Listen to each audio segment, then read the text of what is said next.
बिस्मिल्लाहिर्रहमानिर्रहीम बिस्मिल्लाहिर्रहमानिर्रहीम। नमाज बाजमात की फ़जीलत। वाजिब नमाज़ों में से नमाज पंजगाना और नमाज पंजगाना में से नमाज फ़जर, नमाज मगरिब और नमाज इशा, इसको बाजमात नमाज के साथ अदा करना बहुत ज़्यादा ताकीद की गई है। आप नमाज के साथ बाजमात नमाज पढ़ते हैं और एक तकबीरतुल इहराम जो पेश नमाज के साथ आप बजा लाते हैं, उस एक तकबीरतुल इहराम का सवाब 60,000 मकबूला हज और उम्रा के बराबर नहीं बल्कि उससे भी ज़्यादा अफजल है, और इस दुनिया की माफिया से 70,000 गुना अफजल है। और जो एक आप रुकू करते हैं पेश नमाज के साथ, फरमाया कि 100 ग़ुलाम आज़ाद करने से बेहतर है। आप सजदा करते हैं, उस सजदे का सवाब कि आप मसाकीन और मोमिनीन को 1000 दिरहम अल्लाह की राह में जो खर्च करते हैं, उससे एक रकात जो आप पेश नमाज के पीछे पढ़ते हैं वो ज़्यादा अफजल है।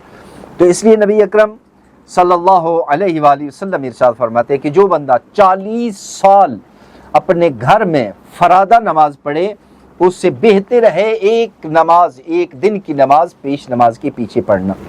एक बंदा बोल पड़ा, कहने लगा या रसूलल्लाह, एक दिन की नमाज बाजमात का इतना सवाब है? तो नबी अकरम ने इरशाद फरमाया, एक दिन की नहीं बल्कि सिर्फ एक वक्त की नमाज बाजमात का सवाब 40 साल की फरादा नमाज से ज़्यादा बेहतर है। और दूसरी हदीस में है कि खुदावंद आलम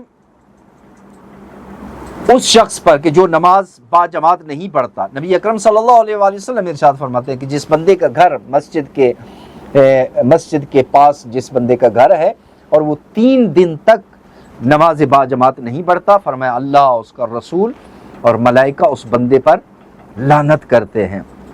नमाज बाजमात की बहुत ज़्यादा ताकीद है। नमाज फरादा भी पढ़ी जा सकती है लेकिन जमात की अफजल है। नमाज फरादा उसकी बहुत ज़्यादा जो है सख्तियाँ ज़्यादा हैं। मसलन इनफरादी जो नमाज है उसमें हर एक चीज़ के बारे में अलग अलग पूछा जाएगा और पता नहीं होता कि मेरी ये नमाज कबूल होगी या नहीं कबूल होगी। तो इसलिए हज़रत इमाम जाफ़र सादिक़ अलैहिस्सलाम इरशाद फरमाते हैं कि जो बंदा शक व शुबहात का मूजिब हो, जिसको शक व शुबहात बहुत ज़्यादा होती हों, उसके लिए ज़रूरी है कि वो नमाज बाजमात पढ़े।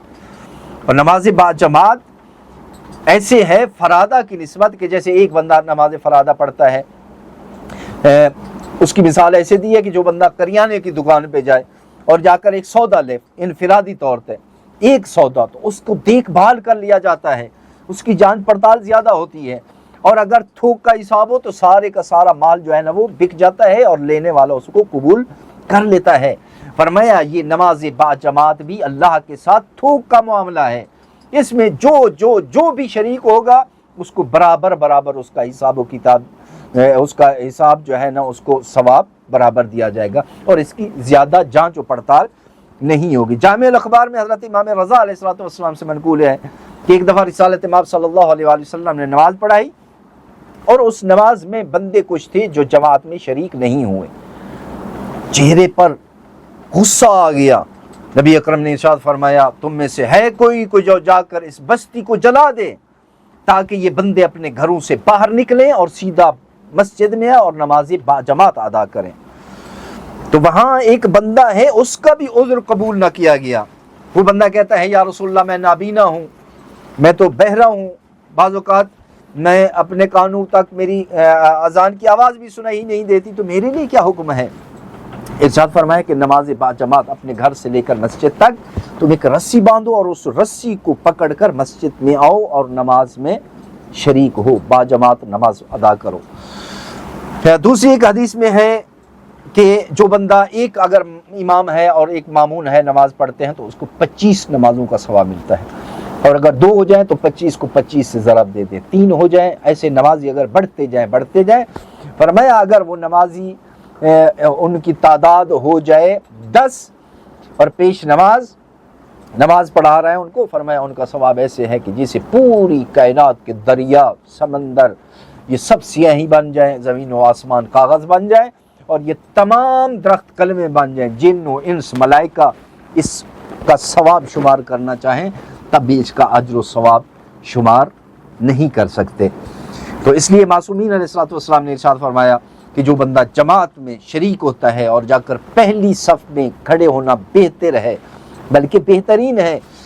امام معصوم فرماتے ہیں کہ جو بندہ پہلی صف میں با جماعت کے ساتھ کھڑا ہوتا ہے تو گویا کہ اس کو اتنا ثواب ملے گا کہ جیسے ایک مجاہد راہ خدا میں جہاد کرتے ہوئے میدان میں قتل